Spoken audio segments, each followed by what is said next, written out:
एकादशी व्रत सबसे अधिक फलदायी माना गया है। श्री कृष्ण ने कहा है कि संसार में पुत्रदा एकादशी उपवास के समान अन्य दूसरा व्रत नहीं है। इसके पुण्य से प्राणी तपस्वी, विद्वान और धनवान बनता है।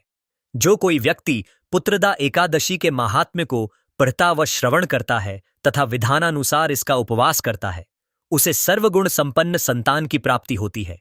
श्रीहरि की अनुकंपा से वह मनुष्य मोक्ष को प्राप्त करता है। पौष पुत्रदा एकादशी की कथा के बिना यह व्रत अधूरा है। पूजा में इसका श्रवण जरूर करें। इस साल पौष पुत्रदा एकादशी 10 जनवरी 2025 को है। प्राचीन समय में भद्रावती नगरी में सुकेतुमान नाम का एक राजा राज्य करता था। उसके कोई संतान नहीं थी। उसकी पत्नी का नाम शैव्या था।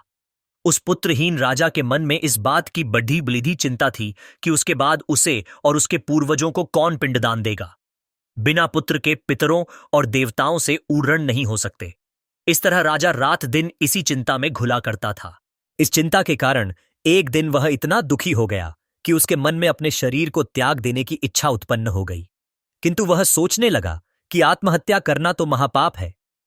अहम ये संति तत्। उसने इस विचार को मन से निकाल दिया। एक दिन वह घोड़े पर सवार होकर वन को चल दिया। पानी की तलाश में राजा आगे बढ़े। कुछ दूर जाने पर उसे एक सरोवर मिला। सरोवर के किनारे बैठे हुए ऋषियों को प्रणाम करके उनके सामने बैठ गया। ऋषिवर बोले, हे राजन, हम तुमसे अति प्रसन्न हैं।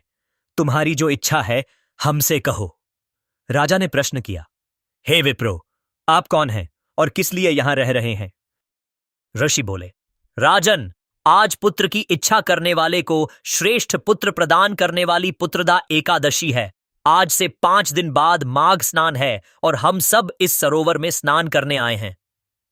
ऋषियों की बात सुन राजा ने कहा, हे मुनियों, मेरा भी कोई पुत्र नहीं है। यदि आप मुझ पर प्रसन्न हैं तो कृपा कर मुझे एक पुत्र का वरदान दीजिए। ऋषि बोले, हे राजन, आज पुत्रदा एकादशी है। आप इसका उपवास करें।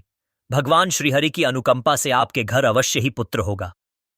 राजा ने मुनि के वचनों के अनुसार उस दिन उपवास किया और द्वादशी को व्रत का पारण किया और ऋषियों को प्रणाम करके वापस अपनी नगरी आ गया। भगवान श्रीहरि की कृपा से कुछ दिनों बाद ही रानी ने गर्भ धारण किया और 9 माह के पश्चात उसके एक तेजस्वी पुत्र उत्पन्न हुआ। यह राजकुमार बड़डिडा होने पर अत्यंत वीर, धनवान, यशस्वी और प्रजापालक बना। हे श्रीहरि, जिस तरह एक निसंतान दंपत्ति को संतान सुख की प्राप्ति हुई, इसी तरह संसार में हर प्राणी को माता पिता बनने का सौभाग्य प्राप्त हो। एकादशी व्रत सूर्योदय से अगले दिन सूर्योदय तक किया जाता है। ये निराहार या जलाहार भी रखा जाता है। इस व्रत में रात्रि जागरण किया जाता है। इससे श्रीहरि प्रसन्न होते हैं।